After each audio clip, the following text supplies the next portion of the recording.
This season of Cancelled Movie Report has been funded by the amazing people who support us over on Patreon. Hello and welcome to Cancelled Movie Report, the documentary podcast series that talks about the best movies that Hollywood never made. My name is Michael Campbell, but you can call me Cambo just because we're friends. And joining me, as always, is actor and comedian Mr. Eden Porter. Thank you very much for having me, Cambo. You can call me Eden Porter even though we're enemies. If you've listened to this show before, you will know our love for two books. Tales from Development Hell, the greatest movies never made, and the greatest sci-fi movies never made. Oftentimes, they're quoted as sources for our research. And this time, we thought we'd go straight to the source instead. And we're thrilled to have on the show the writer for Empire Magazine and author of the aforementioned books, Mr. David Hughes. Welcome to the show. Thanks very much. Good to be here. Now, yourself, Eden, and myself, we all have an interest in cancelled movie productions, movies that never were, a niche topic that occupies a particular corner of the internet. How did you first get interested in this topic? I think I've just always been interested in sort of things that never were. Like I'm interested in designs for alternatives to the Eiffel Tower, or cities that were dreamed up that were never built. And I guess because I love film, it was just a natural crossover to maybe I found out about a film that never got made once and thought, oh my gosh, there must be loads of these, and I should get a book on it. And in the mid-90s, there was no such book, so damn it, I have to go and write it and research it myself if I want to read it. So that's how that started. It was the first, the greatest sci-fi movies never made was I probably picked that first because I had a big interest in science fiction in those days, and it was also a way to cover kind of superhero movies and stuff. And then I wanted to do a more general volume, which was Tales from Development Hell a few years later, but I think they both came out within a few short years of each other. And I've updated them periodically over the years, and quite a few of the films in the original volume of the greatest sci-fi movies never made have since been made. It's nearly 25 years since I started writing it, so it's weird how things shake out, Well, one of the films that is featured is the project ISOBAR, and that's in a completely original script that we're going to talk about. So without any further ado, let's get into it.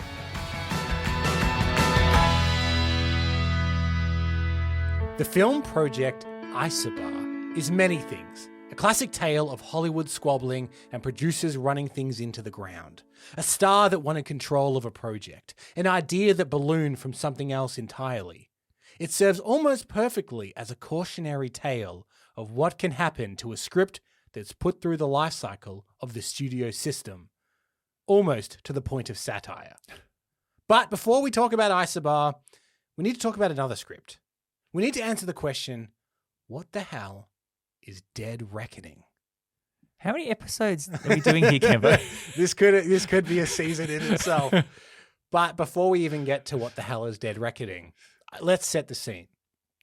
The year is 1987. Can you hear the synth?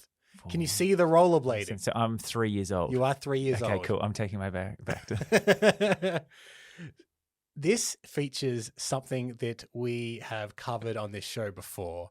It's something that will come up time and time again on this show, and has come up previously in episodes like Crusade, episodes like James Cameron's Spider-Man, which is of course Carol Co. Pictures. Oh yes, we're back. We're back. We're back. We're back, baby.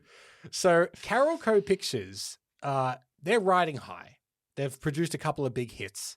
And nothing could go wrong, as we know. Correct. Now, don't worry. We have covered them before, but next episode we will get into, again, why this all went wrong. But they brought the rights to a script called Dead Reckoning. So what the hell is Dead Reckoning? Well, it's a middle-of-the-road Humphrey Bogart movie. I forget, from the 1950s, I think. I forget which year it's exactly. But it was also the title of the first script that Fight Club screenwriter Jim Uhls, I'm not sure how to say his name, let's say Jim Uhls, wrote in about 1987, so about 36 years ago. Now, if you were a young guy straight out of film school, or UCLA or whatever, and you wanted to break into the film market by writing a spec script, you could do a lot worse than write Alien on a Train. So that's what Dead Reckoning was.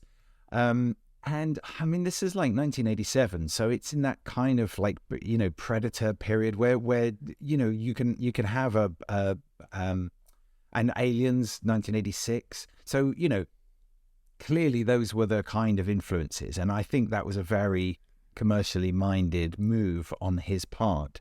Yes, that's kind of what this project gets known as.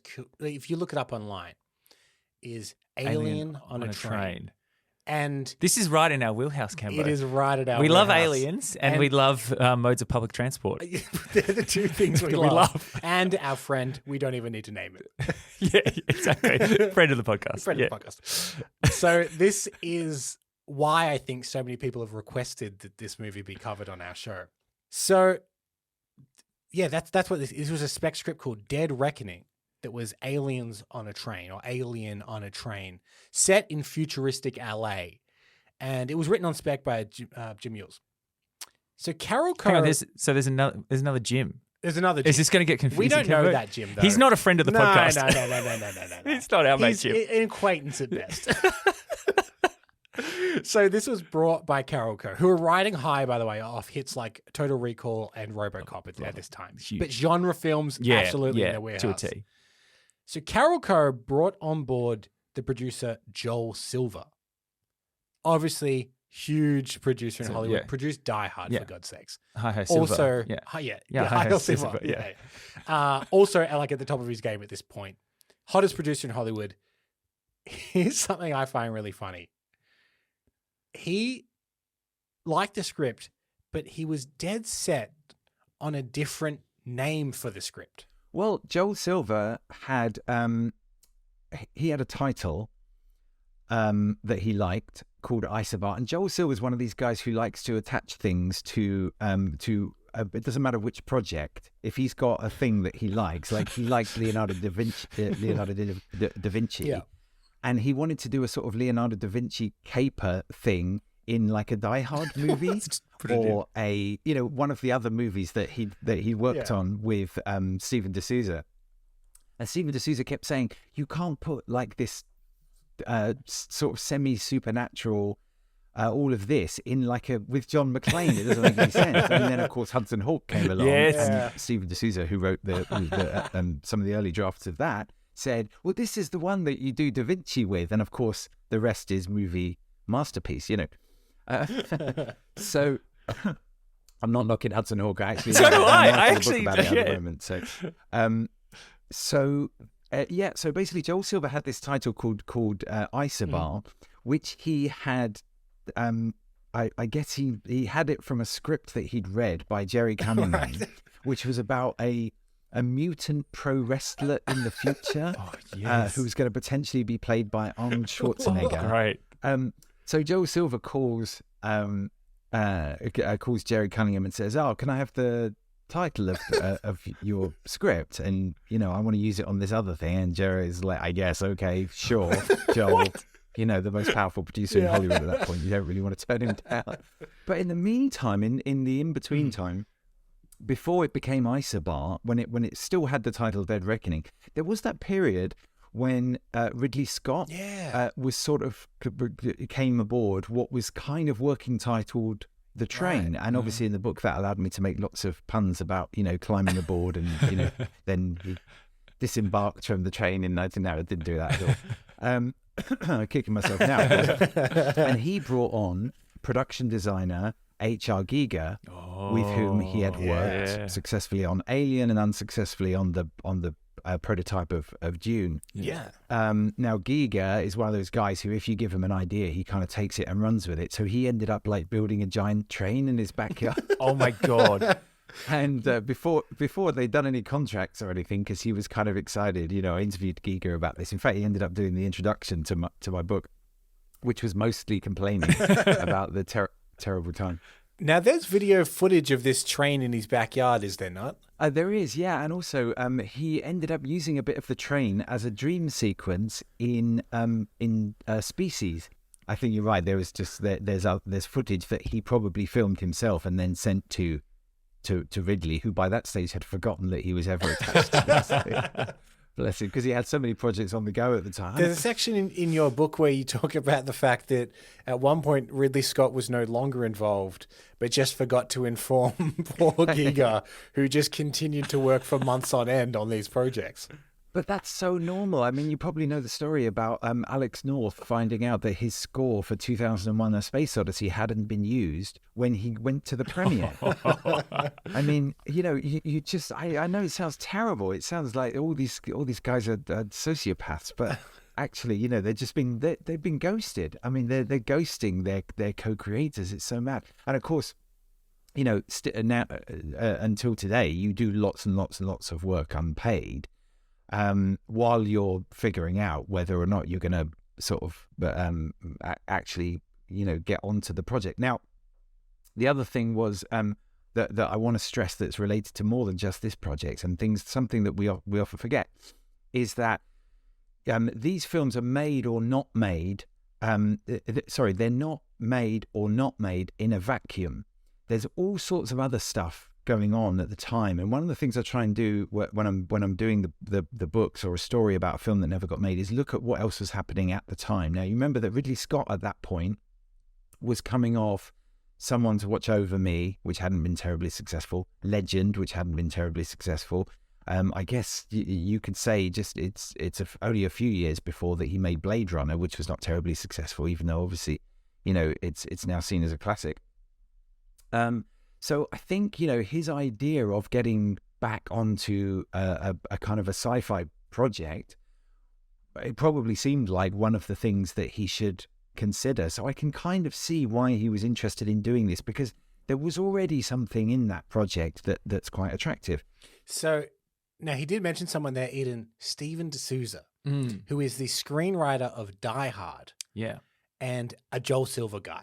So yeah, naturally, when Joel Silver came on board, he brought on board Steven D'Souza, and the script that we have that we are going to read from is the Steven D'Souza script, version of it. But you can see that already this is starting to change just through, like, the name has to change here.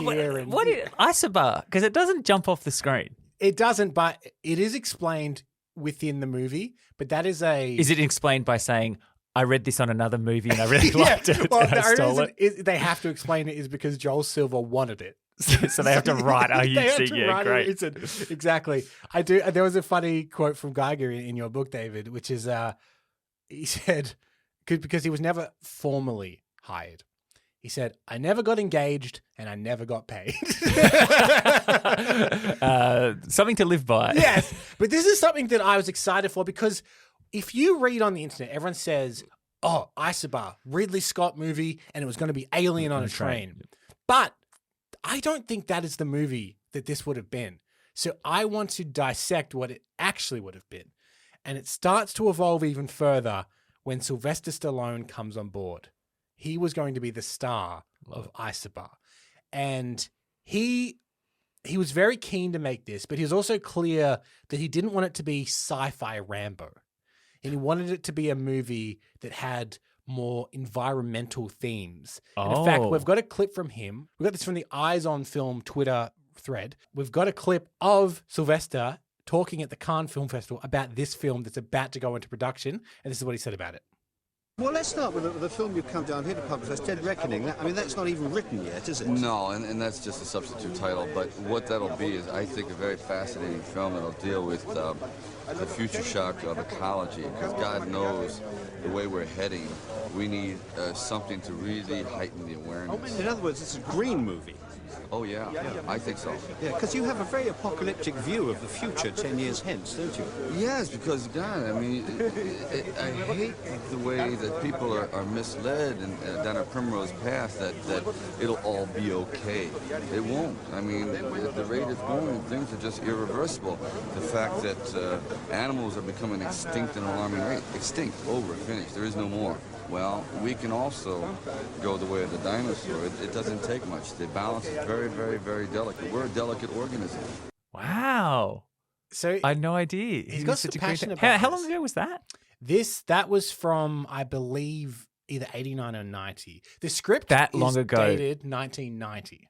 So that long ago, we were talking about like changing the planet. Yeah, Great. yes. What's happened? What's happened? I love Nothing. like the kind of stuffy British proposal. It is kind of a green movie. You've quite a dire outlook on 10 years from now. Oh yeah. So yes, Joel Silver had brought on board Stephen D'Souza to rewrite the script. And then Jim Yules is still also working on his script.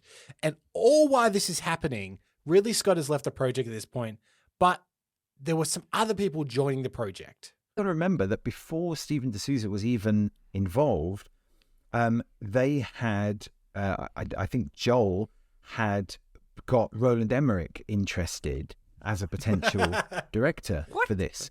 Now, Roland Emmerich at the time, I think, had only done Moon 44, but it was one of those, there are like musicians, Yeah. Lots of musicians will say, oh yeah, the is amazing or whatever. And people that aren't necessarily massively mainstream successful, but it's the same in film. And so when you have a guy who's come out of Germany, made a film like Moon 44 that seems to be like have a commercial mind to it and has ambitions to make it bigger, you bring him in on Go and Sees, these little meetings that you have, and like, well, what would you like to do? And obviously he's a very keen science fiction guy. So he came in with Dean Devlin, his writer and producer, and said, I want to make a science fiction movie. And obviously somebody said, well, we've got this one that we're looking at called ISOBAR, blah, blah, blah. And that was very attractive to Roland and Dean, who didn't like the script and immediately wanted to rewrite it themselves. And they they brought on their conceptual artist and production designer, Michael Meyer, the conceptual artist who's done most of Emmerich's films in the sort of the key period, and production designer Oliver Scholl. They did some incredible conceptual work, and they turned this thing into a kind of, it was almost like an Art Deco train, sort of made of wood. This is one of those things that Stephen D'Souza would challenge straight away. He'd say, well, in a world with no trees, why are you building trains out of wood? What the hell is going on here? But I think they wanted to make it into this kind of luxury liner, but that was sort of either underground or on the surface. A train made of wood. This is reminiscent of the Alien 3 wooden planet yeah. that we did. Yeah. And that doesn't really make it into Stephen's script because obviously this is what is funny. So Roland wanted a rewrite. So Roland was coming off a film called Moon 44. That was his breakout hit. But then he did another film. Didn't he do Moon, the most recent Moon? Moonfall. Yeah. He did do Moon. I didn't even put it together. He's bookended his career with 2 moons. moons. So he wanted to rewrite. This is where it gets interesting because Yules is still working on his script. Dean Devlin now wants to write a version, but of course Joel wants Stephen D'Souza. So we've got they're 3 all competing writing versions. Oh my God. And Joel Silver hadn't actually told them that they were all writing individual versions. So Emmerich and Devlin only read about this like in the trades. Oh shit. And apparently Joel Silver never read any other version except for D'Souza's from then on because that was the guy he wanted. Yeah. So yeah, there's just a weird thing where it's like, this is already such a mess of a production. This is crazy. But D'Souza, he claimed that the original version was too much of a ripoff of Alien. And in fact, he described it as a ripoff of a ripoff, like he said. Yeah. It's very generic. And he and Sly had ideas to make it bigger and more original. And it kind of transformed from like a small Alien ripoff of Alien on a train to more of a Roland Emmerich style, large budget, disaster style flick with like a big ensemble cast. Yeah, you're right. With sharing DNA with like the Poseidon Adventure, and which is probably the films that Emmerich and Devlin came up on. Watching those kind of big ensemble disaster movies, and Stephen D'Souza was definitely familiar with that genre. So you can totally see where the strands go back to.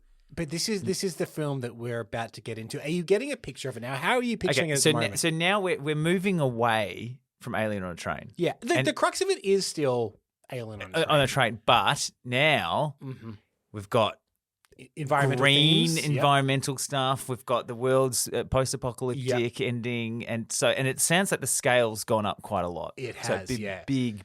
But this is when the project actually really started to gain a lot of traction.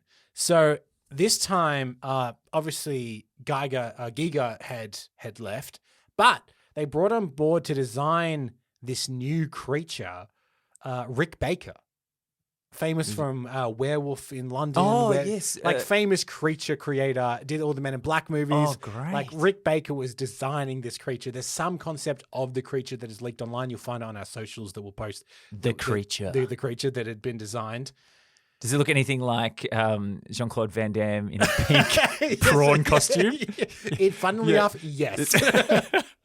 Where'd you find this, Rick? It's in a jungle. So D'Souza finished his second draft on December 1st, 1990, and this is when cast began being added. So we had Sly. Yeah. Sylvester. Yeah, Sylvester. But obviously his leading lady, Kim Basinger. Basinger? Yeah, she was cast as the female lead, an ISOBAR trained employee named SARI. Okay. So that was her role. And then also roles, because it's a big ensemble cast. Oh, good. One role was designed to be played by Jim Belushi. Oh. More of a comic relief kind of role. And there was a part specifically written for film icon Sophia Loren. Oh, wow. So they were aiming, like these people were all coming on board. Production. That's a good train pun there, by the way. Oh, thank you. Yeah, I didn't even think of it. My mind is just firing on so many cylinders right now. Another plane tron. Did they do cylinders? Cylinders? I don't know. I think I lost it. I lost the thread. Wheel you back, Kevin. Production designer Dante Ferretti began designing sets. And Academy Award-winning costume designer Marilyn Vance, she did Predator and Die Hard. Yeah. She was creating what D'Souza describes as very retro future. So this is happening. This is Cameron. happening. This is like stuff is being built. So advanced was the project that set construction was due to begin within a week. This is correct. Yeah, this is happening. This is happening. And it's a big budget thing. So I think now that we have a mindset. This is the framework. Yes. Yep. And now David is actually going to join us again next episode to describe where it all went wrong. Thank you very much, David, for joining us at the moment. Now, before we get into the film, I'm very excited because I want to bring back an old friend of the show. Eden, what is this I'm putting in front of you? Oh my God, Cambo, where did you find this? This has been in storage? The bell. The bell is back, baby. Yes. Now, this one's a little bit different. Last time we used the bell, all the way back in Batman Year One. Yeah. It was about what's been reused in other films. Yes. When we realize something and we recognize something, we hit the bell. That's right. Now, this one is a sci-fi film set in the future. So I want you to ring that bell anytime they make a prediction about the future that either turned out to be wrong or right. Okay. So any prediction, really? Because there's a few in here that are very interesting, I think. Oh, okay. Okay, I'm on the case, Cambo. Now, we need to give story credit to listener of the show, Tex Horner. Tex Horner actually helped us out by breaking down the script for us. Oh, really? So huge thanks to Tex. Has Tex basically done our job for us? Yeah. Yeah. Tex, you're welcome back anytime. Yeah, Tex helped us out break down this script because it's a monster of a script. The script has a lot of subplots, and I've shredded it. Oh, really? I made it pretty lean. Just to get through it. Just to get through it. Yeah. It's a long script. There's a lot of subplots. I'll point out when subplots might have appeared that aren't necessary. That aren't going to go anywhere? Yeah. But here's what I'm thinking. We're going to get into the film. Normally we start the projector, but this is Carol Co. in the early 90s. Okay. So I say, let's pop in the VHS. Oh, yes. And get into ISOBAR.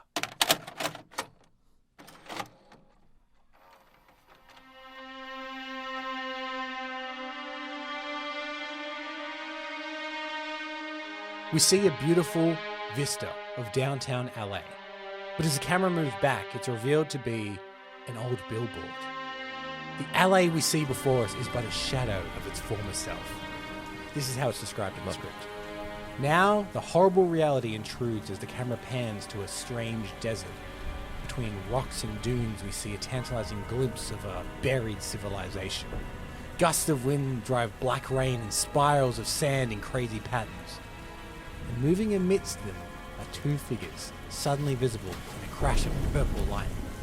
Oh, purple lightning, Cambo. I haven't seen that before. Crazy future lightning. So this is an uncle and nephew duo known as Old GIBRAN and Young GIBRAN. That's what they're called in the script. GIBRAN. There's a lot of weird names. Yeah, in I was going to say script. GIBRAN I think this might be like a sci-fi movie has to have weird with names. Yeah, because we're in the future. Pretty much no one has a normal name in this script. So they're wandering through the wasteland. Uncle and nephew do it. They're wrapped from head to toe in thick industrial cloth. They've got primitive air filter systems on their back. And they meet two men. And they're in slick, fancy biosuits. Oh. These two men are called Essica and Lardner. Yeah, okay. I'm going to be throwing a lot of names at you. Yeah, Don't worry if you don't remember. I'm not going to them. remember any of these names, Kimbo. I'll point out who you really need to concentrate on. Essica and Largo. Lardner. Oh, Lardner. Keep up, Come Eden, on. keep up. I've instantly forgotten them. The two men. This is follow- my child, Lardner. Lardner. The two men follow the GIBRANs to an old abandoned building, telling them that the signal that they're here about, it came from in there. The two men enter the building. It's formally a lab. They mention that something's got out. We hear squirming as the two men spot something small in the corner, but we can't quite make it out. A tense scene unfolds in which the two men manage to corner this unseen creature, a slithering, squirming, tentacled thing. They freeze it, enveloping it in a burst of violet light, and put it into a metal tube that they've brought with them. As the two men exit, old GIBRAN asks about the payment. The GIBRANs were supposed to be paid in oxygen.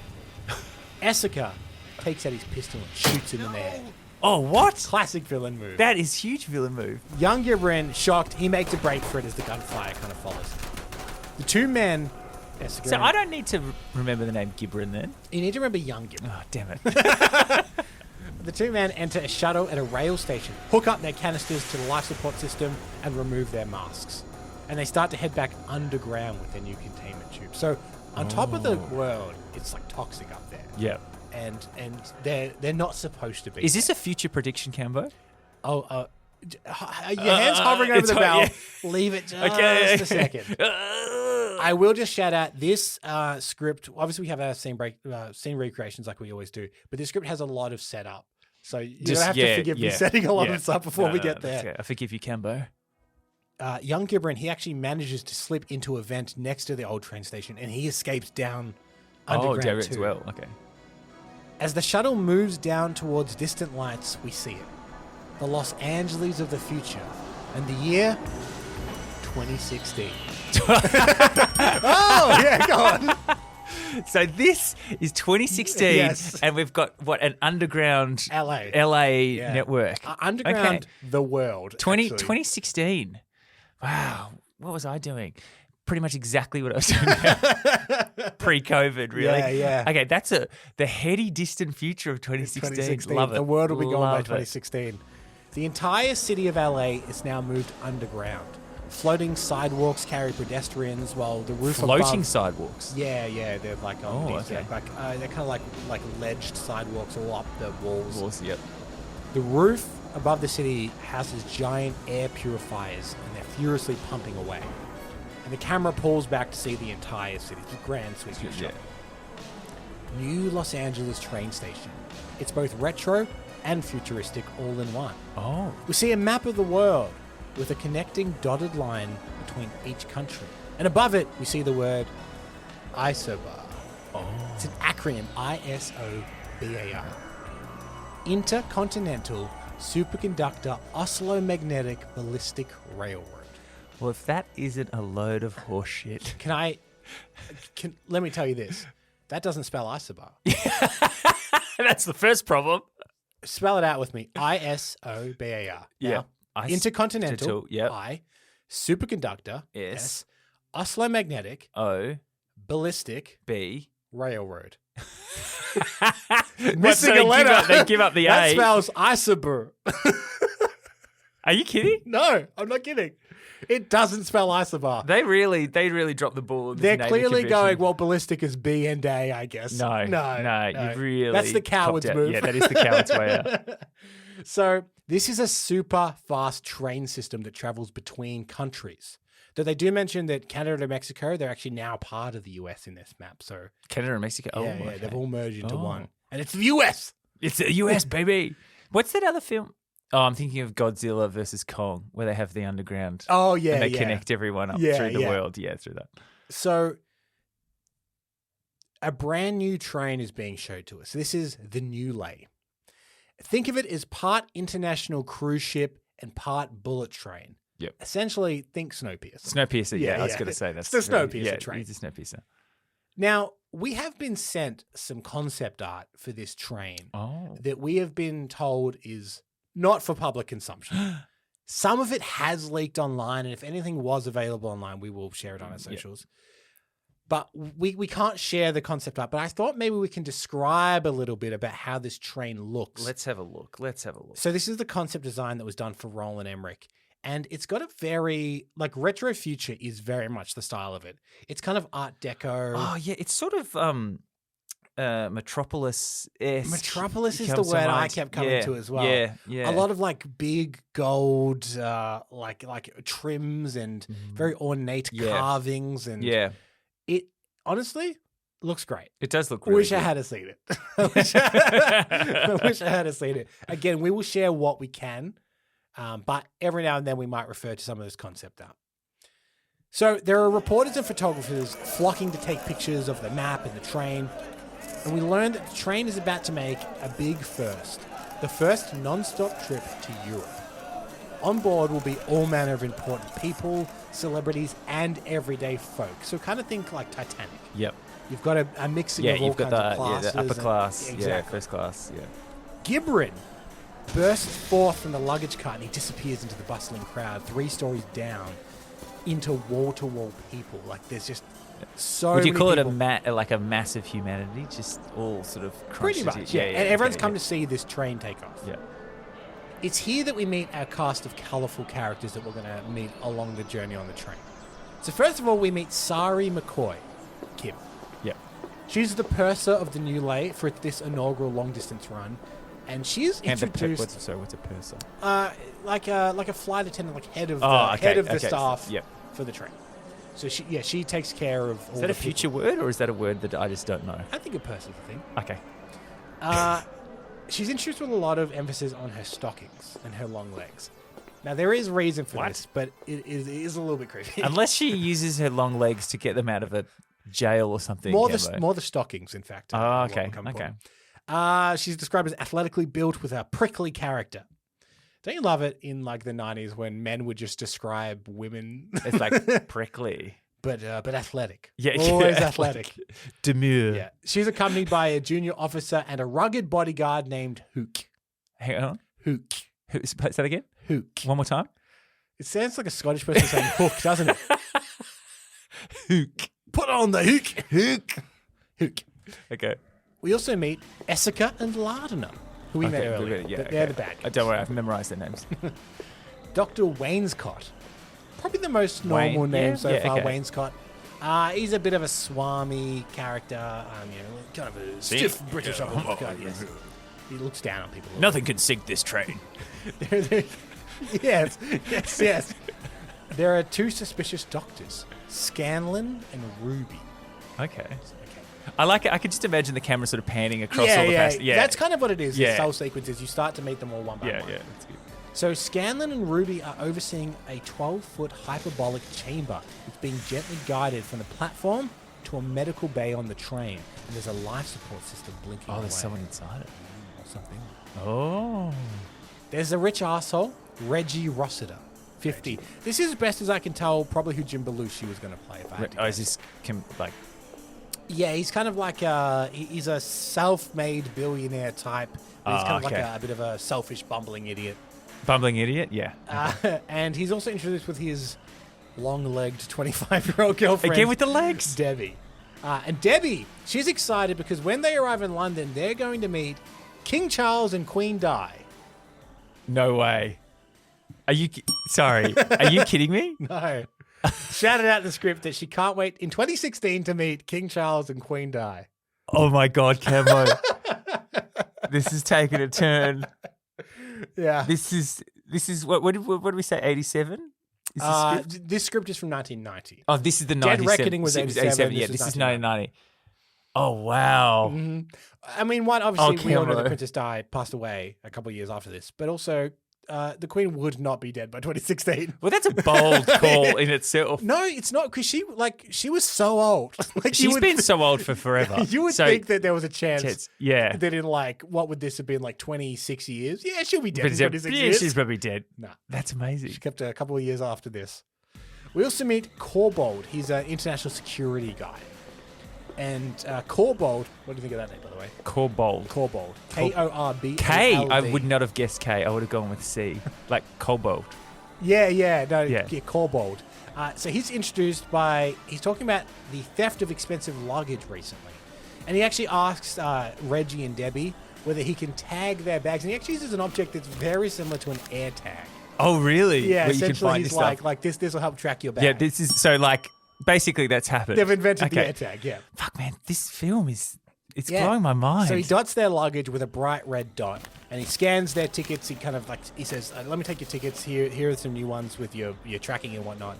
And he says, I'll give you some extra miles just for this inconvenience. So Reggie is now actually stopped at the entrance of the train. The guard informs him that his tickets are blank. The red tracking dot on the bag, that's not an air tag. That's a thumbtack. They've been conned. Oh, no. Cobalt has now made his way into the train.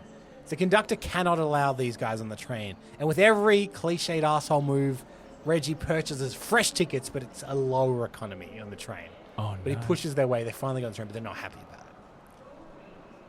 Now we meet Russ PRINE. Russ PRINE. The character to be played by Sylvester Stallone. Oh, this is Russ. Okay. Described as in his 30s with a Bogart-like persona. Really?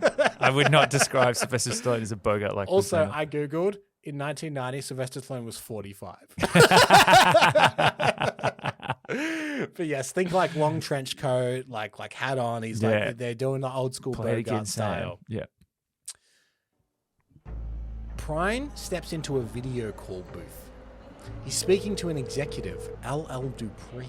Can I just ask, is this a video phone call? Or is Yes, this a video phone call. There you go, camera. Thank you. Just I checking. feel like that would have been predicted since like... Total Recall. Yeah. Even 2001 A Space Odyssey, I feel like had video calls, yeah.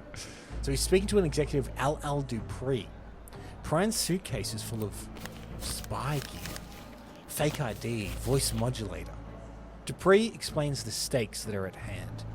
He says the country, the company, and the future are at stake. The call disconnects. Okay, What's going on with this Russ is PRINE? Russ, this is spies and everything. Yeah. It's. I'm telling you right now, it's going to be really hard to remember who all these people are. There will be a test at the end. Okay. SARI now makes her way through the staff areas and into the first class cabin.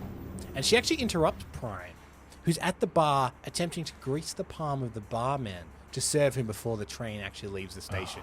Against the rules, obviously. Mate, And PRINE is super rude and super condescending to both the bar staff and to SARI. And she responds as politely as she can, but she's obviously very frustrated by it. The train now begins the process of taking off. The sequence shows the magnets in the train starting up. We cut to the outside of the train and the tracks are glowing blue. As all this happens, PRINE is inside. He's taking as many pictures as he can with his hidden camera. Staff suddenly scatter as SARI steps forward to deliver her very rehearsed safety drill. Ladies and gentlemen, welcome aboard the ISOBAR Transpolar Flyer.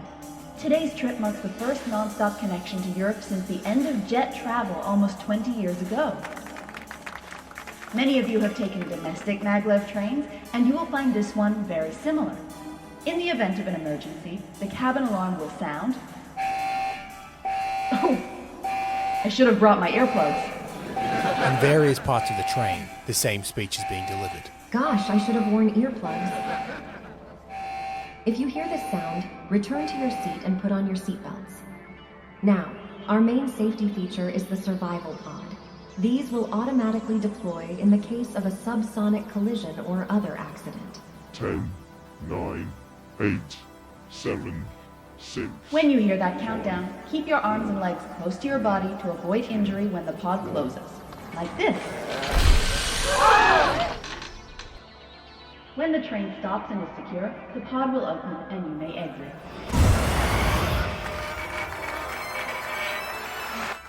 Since most of our journey will be in ozone alert areas or depressurized subtunnels, you will need the personal oxygen booster under your seat to exit the train. Pull this lever and push or kick out the striped panel. If you exit on a monorail section of track, use your Duranet ladder below the exit to descend to the ground. Thank you for your attention, and we hope you enjoy your trip on the ISOBAR Transpolar Flyer.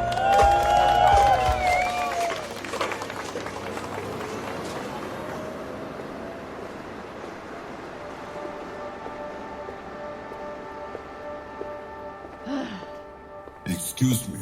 Sir? Could you go over the part about the safety pods again? If you'd like to review, sir, it's on the safety card on the nearest seat I'm back. sorry, but I don't have my glasses. Weren't you wearing them before? I forget where I put them. Are you worried about the passengers' memories or our safety? The passenger safety pods automatically deploy in any subsonic accident. Please keep your arms and legs close to your body to avoid injury. When the chain is secure, the pod will open and you may exit.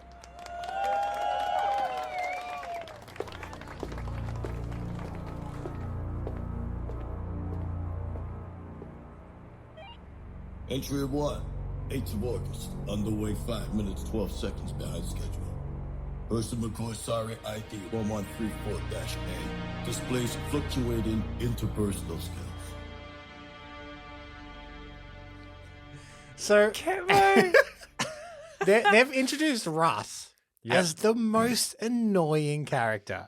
Yeah, and you know what? So he's meant to be like a spy, sort of like a Yeah, you're meant to be like, what's he up to? Yeah, and he's the most recognizable, like iconic-looking voice of this annoying person that's asking all these questions. He's not blending in at all, Kembo. It's the same thing as like the Terminator problem, right? Yeah, like yeah. we made him to blend in. You made him to blend in. Yeah.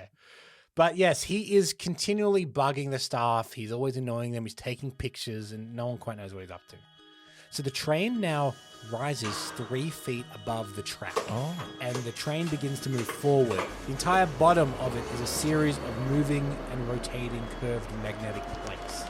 It's the maglev train. Yeah. Flashes from media cameras can be seen as the train takes off. It's a big big thing. Yeah. Champagne bottle smashed the side of the train. all that Exactly, stuff, yeah. We cut to a private medical car where Ruby and Scanlan, the 2 doctors, are. Scanlan is visibly weirded out by what's in the tube that they're carrying, because there's a creature in it. The creature from the start. Ruby explains that they have to subdue it every hour for 20 seconds by supplying it with a small amount of electricity that's internally stored in the tube.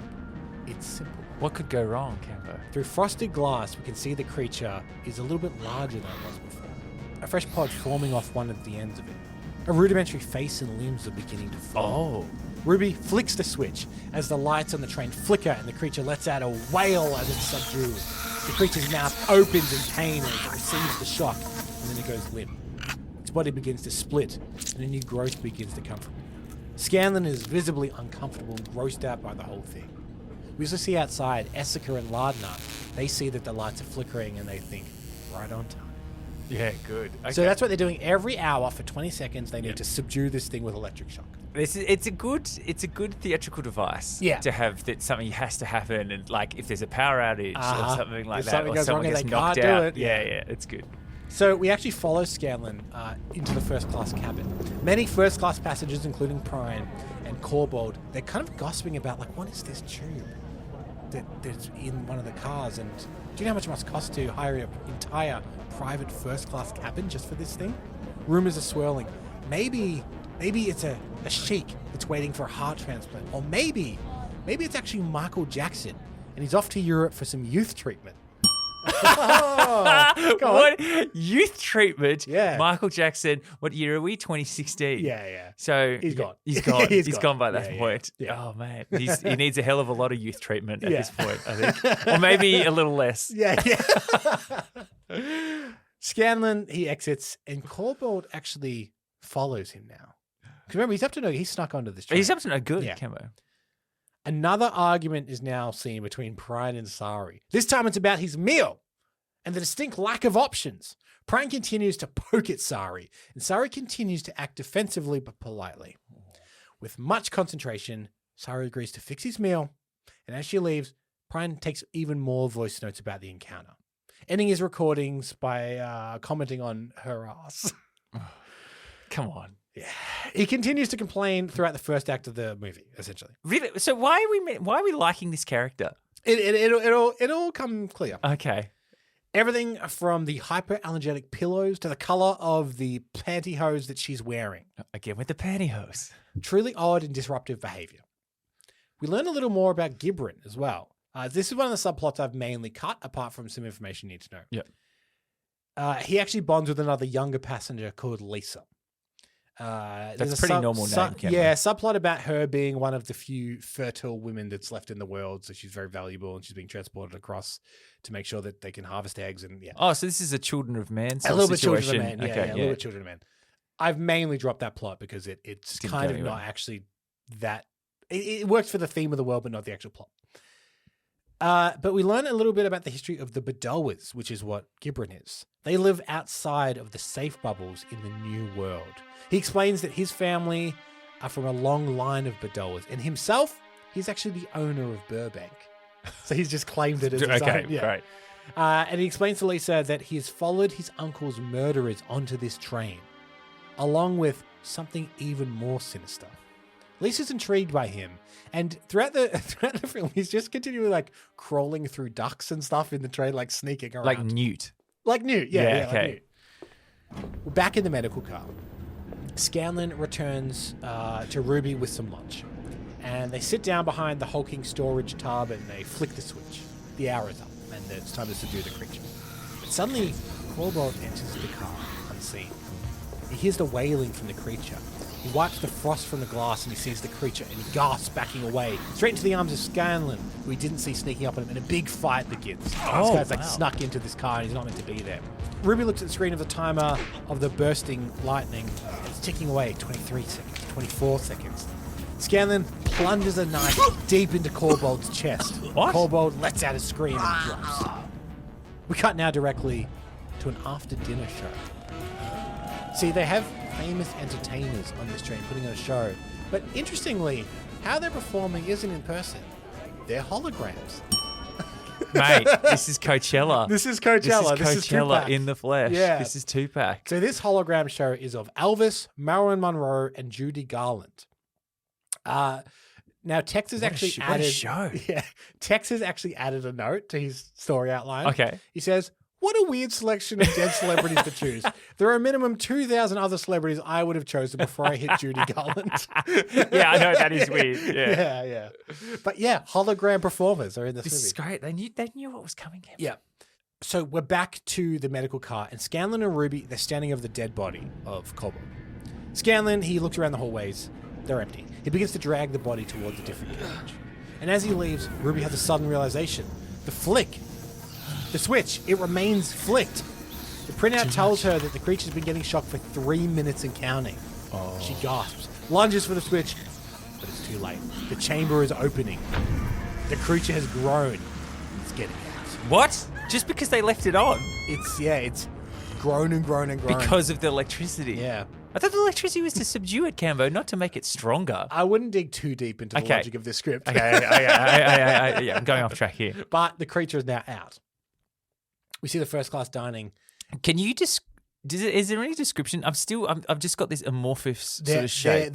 You don't see it yet. Oh, okay, that's fine. Yeah. Okay. But yes, there are descriptions. Yep. Back at the first class dining car, and someone actually takes something from Prine's dinner plate in the darkness of the show that's going on.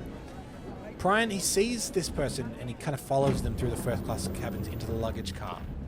He follows it to investigate. And in the dark, he bumps into a shadowy figure huffing and puffing as he tries to force something shut in the baggage chamber. It's Scanlon, and he's trying to discard Cobalt's body. Prine begins to apologize, thinking, "Oh, sorry, I've interrupted." And then he notices there's a puddle of blood. And instantly, he is struck by Scanlon too. And another brutal fight ensues. Hook and Sari actually start to enter the room because they hear this commotion, and that gives Scanlon enough time to run away. I thought they were just going to keep killing people. Yeah. Well, as Scanlon runs away and Prine is still in the car, they burst into the room just as Corbalt's lifeless body falls out in front of Prine. Scanlan, he bursts into the medical car, still fleeing from his fight with PRINE and yelling for Ruby. Ruby! There's signs of a struggle. The open hyperbolic chamber. Ruby's shadow. Oh. He turns in time to find a tendril erupting from the wall, wrapping itself around his neck, and a fan-like appendage covering his face like a death mask. The creature makes a wailing noise even louder and more horrendous than the muffled screams of Scanlan. We cut to Essiger and Lardner. The train is slowing down. They attempt to contact Ruby and Scanlan to give them further instructions, but there's no communication. There's no answer. What? So they're obviously trying to be like, what's going on? Yeah, okay. We're now back with Sari and Hook, who have checked the identity of the man and appears to be Reggie Rossiter. That's the ticket he stole. Yep. Oh, yeah, of course, yeah. As PRINE joins them again. What's going on?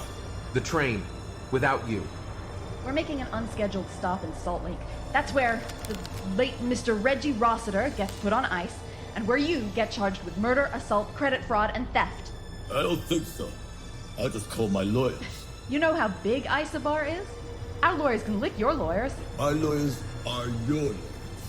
Russell PRINE, Executive Vice President, Consumer Relations. I work for ISOBAR too. Oh, doing what? Killing extraneous passengers to make room in the club car? I report directly to LL Dupree. The CEO? So this trip, you're what? On vacation or something? Certainly not. I'm working.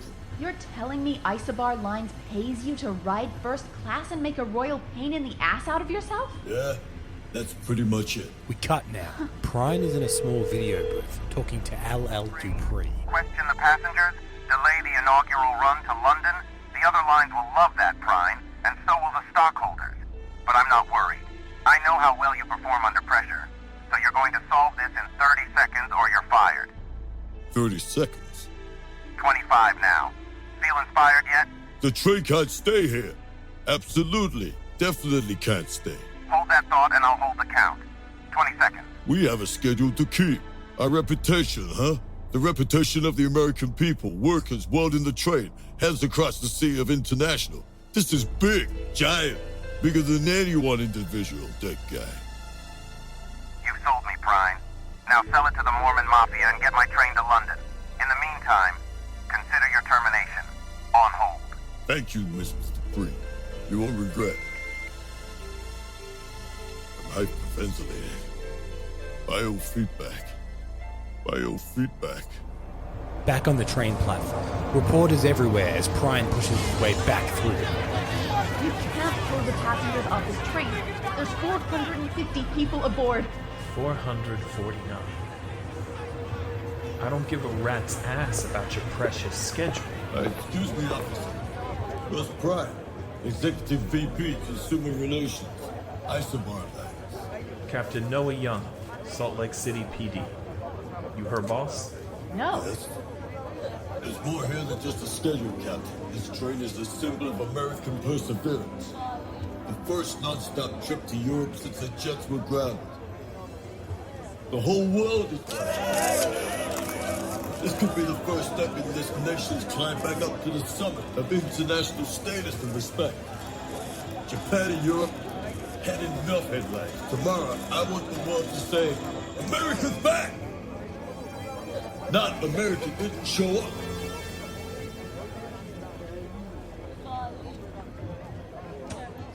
That's the biggest pile of horse shit I've ever heard in my life. Yes, sir. I guess it is. What is it? Your ass on the line on this one? Pretty much, Captain. I'm releasing this train on my authority. I'll conduct the investigation aboard it between here and the Canadian border. Captain Young, you don't know what this means to me. Wanna bet? Come on, let's get on board. We gotta keep moving.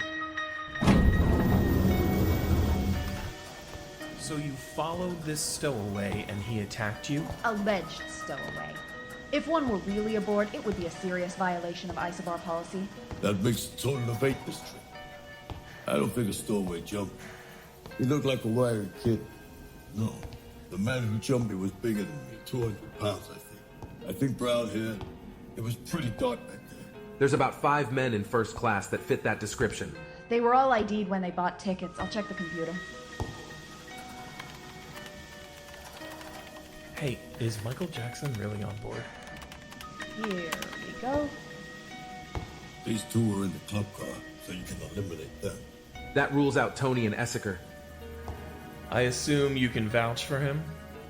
Never met the man. Both doctors were assigned to me this morning. Let's keep going. This way, Captain. What was that crack about 8 violations? Late departure, poor bar service, rush safety briefing, failure to note medical alert, failure to provide alternate meal, failure to clear sail, stowaway on board in beige blossom pantyhose instead of desert sand. That's called for in ISOBAR, trust me. I got a run in my last pair of desert sand, but almost all the others, they were your fault. You mean because I was the difficult passenger? Difficult? You were the worst passenger I've ever seen. Thank you. Do you think you can put that in your report at the employment review? It would look really good on my record. We're here. Medical car is through there. I'll open it.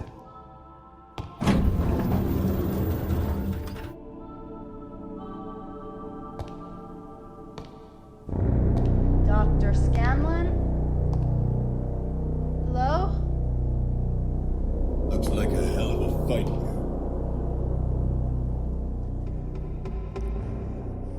So, Oh my God, Cambo. obviously, there's a lot of information that comes through in that scene. But Can I let's talk just can I shout out to the music choices? Very good about- 90s you like the sci-fi. synth yeah. I've gone for a very VHS. Yeah, no, You'd rented you've from a done blockbuster kind You've of done vibe. well. Yeah, 3 nights. Yeah. Possibly new to weekly. Really? Okay, Possibly. cool, possibly. So PRINE is working for ISOBAR. Yeah. It's funny because I was just going to say this. Like, his character is ultimately meant to be like a pencil pushing, Yep. like This is something I executive wanted to bring type. up. Yeah. So Casting. he specifically said he didn't want it to be Rambo, sci-fi Rambo. But yeah. And funnily enough, this is something that Stallone was big on, which is because D'Souza wrote Die Hard. And Stallone said, what works so well about Die Hard is he's a normal guy. So he Yeah. didn't want to be a big action hero type. So he apparently was pushing for like, make me like a pencil pusher, make me like a... Oh, okay. he So wanted this to is from be- him. Yeah. Okay. Yeah, well, yeah. that's exactly what they've written. Exactly, yeah. So it's such an odd Stallone character, isn't it? Yeah, Like, massively. but something they also do point out is he's very good at reading people because he's in marketing essentially. So, for instance, he does the big speech to the cop, and as soon as the cop doesn't buy it, he switches tactics to be Yeah. like, "Look, I Go really help need me your out." help." Yeah. And he's very good at working out what people want. Okay. Yeah, he's a kind of duplicitous character. And so the train had to stop, but now it's on the move again. Yeah, But we're Captain at Salt Young, Lake City. Captain Young is on the train with them. The Mormon Mafia. Yeah. They enter the car, the medical car, and it's in absolute disarray. The open hyperbolic chamber. The door swing opens to reveal Ruby's withered and dried husk of a corpse. It falls forward and shatters as it hits the floor, seemingly drained of all moisture. Oh. Sari screams and backs away, hitting a gurney, revealing Scanlon's body in much the same state. Dust falling off his entire body as it rocks to one side, dry as parchment, as though mummified. As the four of them scan the body, the floor suddenly erupts and the creature bursts forth. A sea of whirling tendrils, one headed for each of the car's 4 inhabitants. We get a small action scene here full of near scrapes and the tentacles almost hitting them. Gunshots and near misses. Gunshots? Yeah, the Captain Young is shooting at the creature. The body of the creature starting to descend back into the floor now as one of the tendrils whips out, grabbing Detective Young on the way down. More and more grab at him, a combination of slurping and crunching sounds, his limbs going from flesh to the same texture of withered autumn leaf. The others watch in horror as he's pulled down the hole with the monster, covered in tentacles, his body slowly drying out. With his last bit of energy before he's consumed, he raises his only working arm, a handgun, puts to his head and he fires, killing himself. The creature disappears with Young's body under the floor. Sari, Hook, and Prine are left to survey the damage. He So should have gone. I'm so thirsty. As you see straight down. So that's what this says. A big tentacled creature. This is crazy. It Cam. wraps This shit around is people kicked off. and Yeah. it just Yeah, sucks all them the dry. moisture out. Yeah. They're husks, dry husks. Yeah, exactly. Left behind. But yeah, that's what the creature. It's kind of like a big tentacled monster, and it kind of changes shape throughout the script because it's ever evolving. So what are we looking at? The thing that was on that movie, Life. It is kind of like the thing. Yeah. Yeah. I'll hit the bell for you. It is kind of like the thing that's in the movie Life. Yeah, good. Okay, thank you. So we cut to Reggie and Debbie. They're obviously the rich assholes. And they've finally made their way up to first class. They've slowly made their way through the train. Yeah. And Reggie's card declines at the bar. It's been cancelled. It appears that the bank has cancelled all of his cards because he's dead. They found his body. Oh, and he already got... Yeah. Oh, this is... So the TV plays in the background and a news report of his passing. His company that he had founded and runs, which is effectively like a privatized orphanage that sells children to people that... Because there's like an infertility thing. Oh, yeah. So if you want kids, you kind of have to buy them from him. It's had a huge stock raise in value since his death. And Reggie, with the help of his young girlfriend, realizes that, man, he's been a colossal dick his whole life. His whole life has been about chasing wealth and treating people poorly, and he starts a bit of soul searching. Oh. That is a plot that kind of goes on. I'll only ever weave it in when it's around. Okay. We're now walking through the train from the medical car where the big fight just happened back to first class. Hook, Sari, and Prine, they're discussing what they should do. They can't tell the passengers and alarm them, but they also can't stop to evacuate. They're about to hit the biggest patch of wasteland left in the world. There's not enough oxygen to survive. 3 hours to Quebec is the next logical stop. But they're worried that the creature it'll strike again. We also hear Esker and Lardner. They overhear this and they think, oh no, like it's got out. So obviously because they've been working in there somewhere. So now Sari and Prine are discussing where the creature might attack again and what they need to do. Public access seems secure. But this bilge area runs through the rest of the entire train. And so does this crawl space above and below the first-class flexi-tunnels. If it gets in there... It can get anywhere. We better get all the first-class passengers in one place and seal off these areas. I'm the purser. I'll make the announcement. I'm a corporate VP. Look, do you really want to tell the passengers that there's a monster on board that can shrivel them up until they look like a giant raisin? Hey, you're right. That's pretty unbelievable bullshit. Definitely your specialty. I'll make the announcement. You'll do the briefing.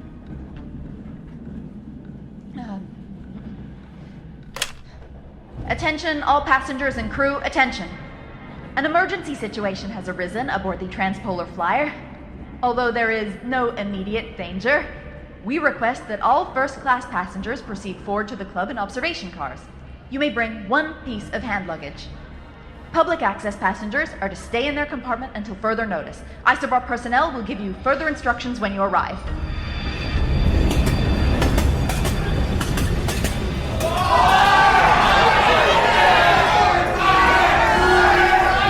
We don't know what this thing is or where it came from. It's already killed 3 people. Right now it's barricaded in the medical car. And if it gets out there, it has 2 baggage cars ahead of it before it gets to us. Dear, would you mind telling me who's responsible for this? Because you will be hearing from my lawyer. Yeah, mine too! Let's survive first and sue later, okay? Now, the plan is very simple. Keep this creature bottled up until we reach the next station. That's Quebec in less than 3 hours.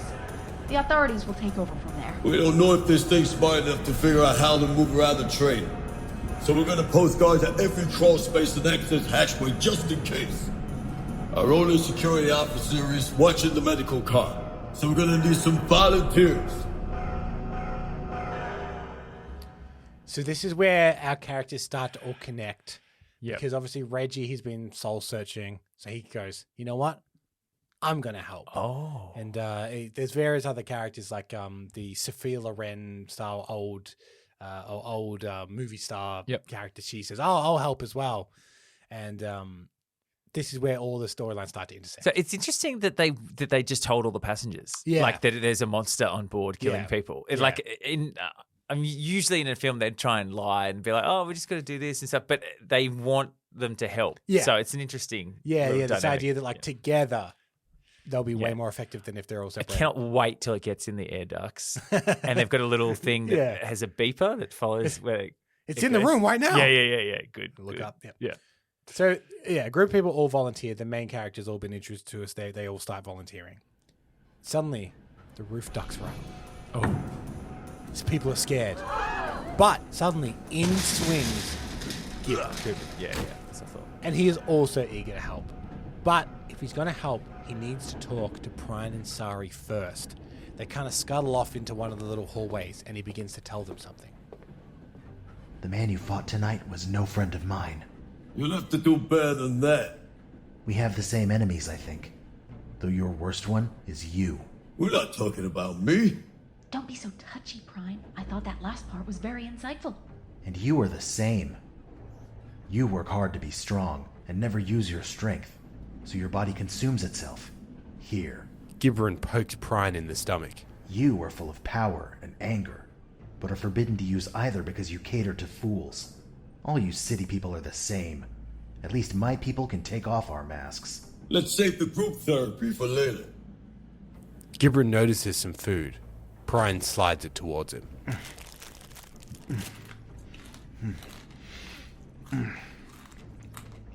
I do not know the one you fought, but the other two, I've seen them kill. Other two? The ones who killed my uncle in Burbank. They paid him to watch their building. In food, water, oxygen. But he didn't like the sounds that came from the beasts they took there. He called it the House of Pain. Whoa, back up. What was that about beasts? They took animals there. Plants, too. In covered glass cages. And instruments and chemicals. A laboratory. Burbank's at the forbidden zone outside Newlay. Totally tough. You insult my fief? I am the mayor of Burbank, and I demand redress. Easier on it. I meant no harm. You say they're on board? Can you identify them? I'm not certain. Their faces were covered when I saw them, but their bodies, I've recognized them once. I could again when I see their forms, their movements, the nuance of their gestures. Give me a break. No, wait. I've heard this. The Bedeaus have a gift for it. All right, kid. You're on the payroll. Keep your eyes open. Weird kid. Polite, though. He's got a good little cadence of someone that lives above ground. Yeah. Recognizing movements and gestures. Yeah. This thing that, the Bedeaus they're kind of like these, very weirdly spiritual people. Yeah. Well, it'd be also because they have to cover themselves so much that you don't get the expressions from their face and some of that, so that you have to be more in tune with body language. Yeah, you recognize them, for how they move. That's just, I'm just reading into that, but it makes sense. I hadn't really thought about it, but probably true. So this is where we are at the moment. Creature on the loose. Yep. The passengers starting to gear up, but also we know that someone on the train is working against them.